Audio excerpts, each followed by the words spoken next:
ladies and gentlemen, and welcome to the Best Of. I am your host, Ricky Tucker, and my co-host today is Wesley. Wesley, how are you doing today? I'm doing fine. How about you? I am doing well. Why don't you tell everybody your full name? My name is Wesley Howard Price Payne. Wesley Howard. Well, thank you so much for joining me today, and I know that our show is going to be really great because you're on it. Let's talk a little bit more about the Best Of. As you know, the Best Of focuses on the best in the areas of business, sports, entertainment, and the community. We're really excited today to feature the First Tee of Memphis.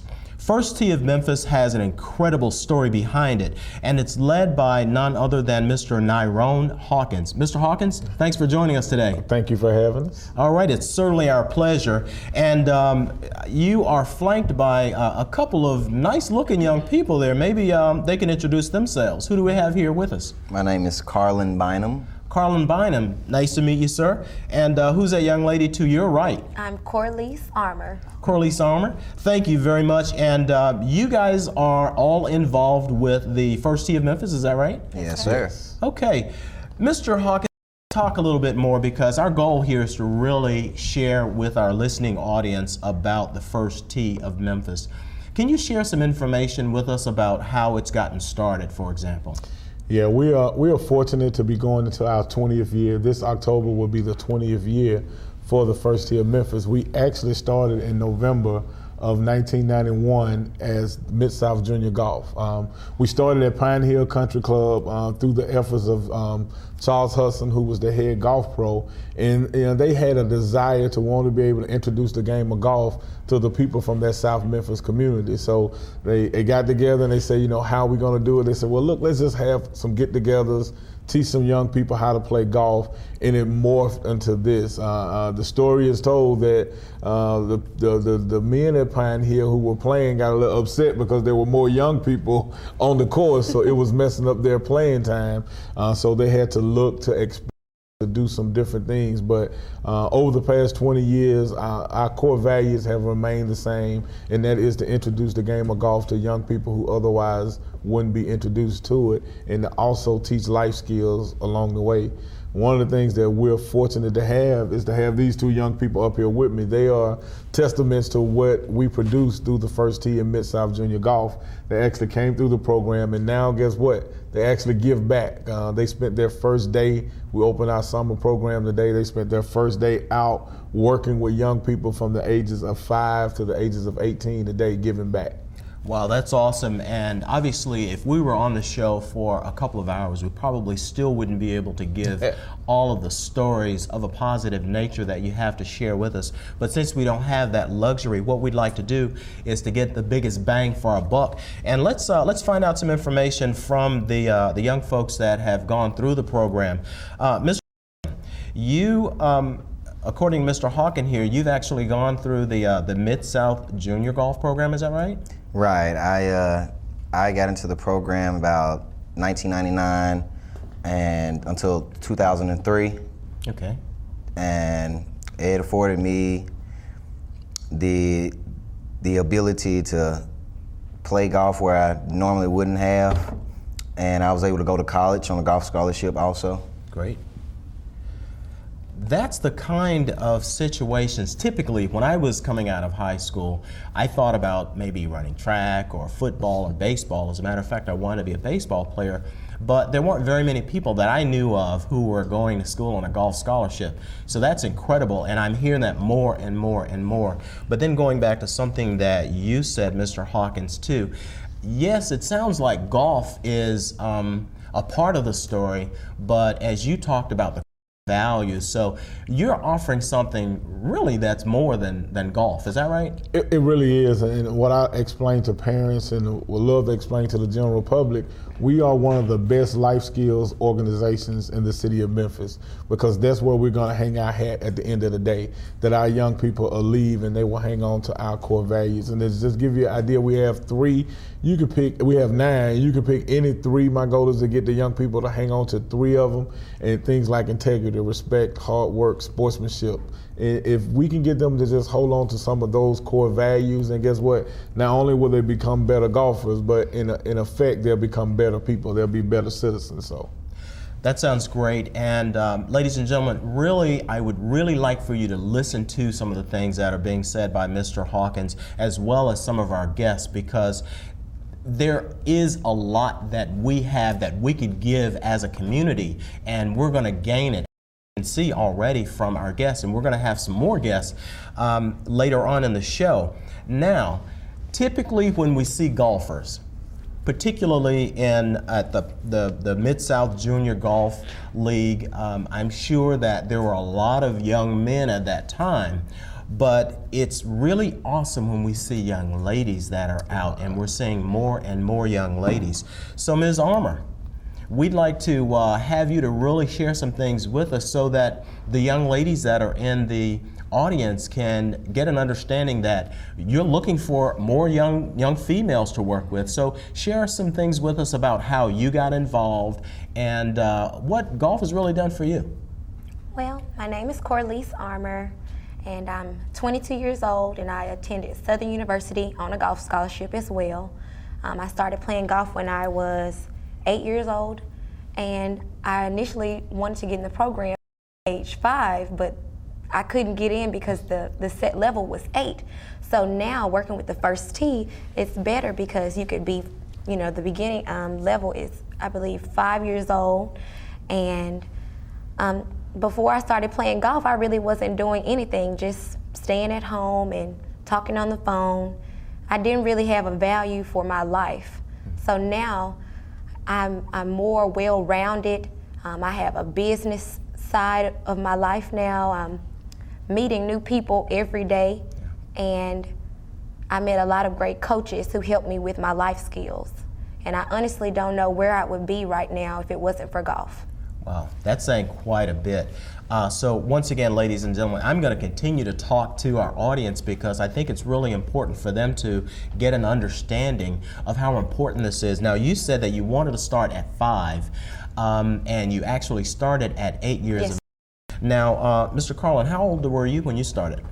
I was about 13. 13? Okay, so you started a little bit later, okay. But obviously, the end result's still the same. Now, my co-host is about 9 years old, is that right? Yes, it is. And how old was Tiger Woods when he got started? About From the womb. right, I'm the rest of say like 3 Little Tiger, little Tiger, literally. Yeah, a little. Well, yeah, he was a baby. basically what we're saying is this is a sport, and the beauty of it, as I heard from you, Ms. Armour, for you, was that it really helped your self-esteem. Yes, sir. And when we think about golf, it is a single contributor sport. So you really get in tune with yourself and get a good feel Yes, for sir. yourself. So it does a lot for you as an individual. Yes. Okay. Tell me, what do you think you'll do, either of you, Ms. Armour, what do you think that you'll do now as a result of being involved in golf? What do you see yourself going from here? Well, from here, I'm going to go hopefully to the University of Memphis and finish my degree in mass communications. And I would love to work for the Golf Channel and maybe be an anchor on maybe my own personal golf show, or if not, I'll go professional in golf and give back, of course, to the First Tee and the MidSouth Junior Golf Association. Okay. And how about you, Mr. Carlin? And my goal is I am majoring in education, so I want to teach a lot more kids. Right. I want to teach them to how to be, productive citizens to the community, and show them how life really works. Okay. Well, that sounds good. Well, one of the things that neither of you knew about me is the fact that when I hear a young person say what they're interested in doing, then I hold them accountable to that. So I will say that since my co-host here, Wesley, has just started in First Tee, he's a pretty good driver of people. So I think between Mr. Hawkins, our co-host here, Wesley, and me, we're going to hold you accountable for that. So, ladies and gentlemen, make sure that you look forward to seeing Ms. Armour in the LPGA. Yes, sir. And we're going to be looking forward to seeing you around, and we're going to be a part of your mission and your journey, and your mission and your journey to help you to get there. Yes. Because I know that when I got an opportunity to meet Mr. Hawkins, I knew that it was something special. That's why we're all here today. So we're really looking forward to that. And we are going to be talking to some more golfers in the second half of the show. Mr. Hawkins, there's some things that, quite honestly, now that you're about to embark upon, and as we're closing out the first half of the show, would you tell the audience some of the things that we really need from them in order to make the show or make this program a success? Well, you just heard from two young people who came through the program about how golf has impacted their life. And those are the things that we're trying to continue to do. Now we're located at 974 Firestone. We're at the old Firestone Tire Plant. We own 97 acres out there.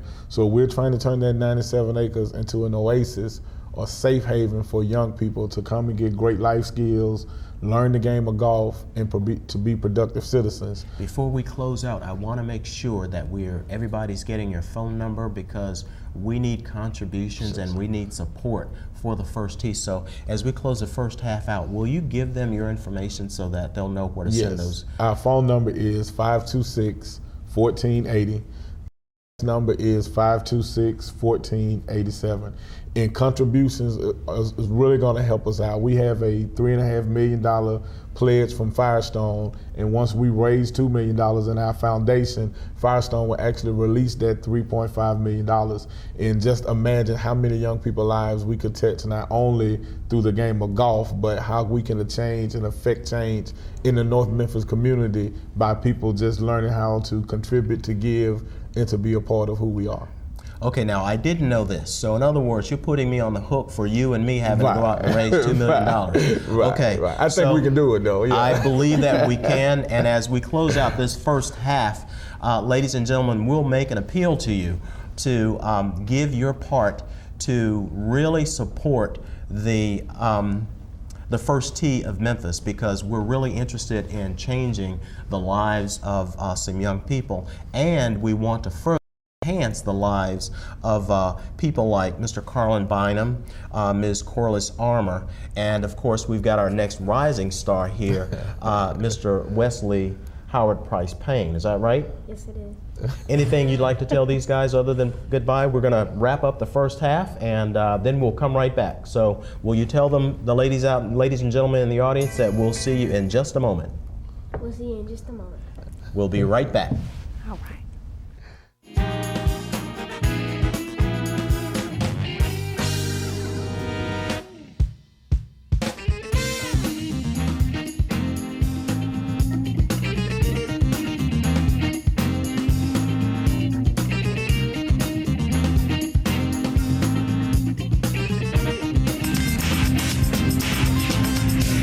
To a 100% scholarship to college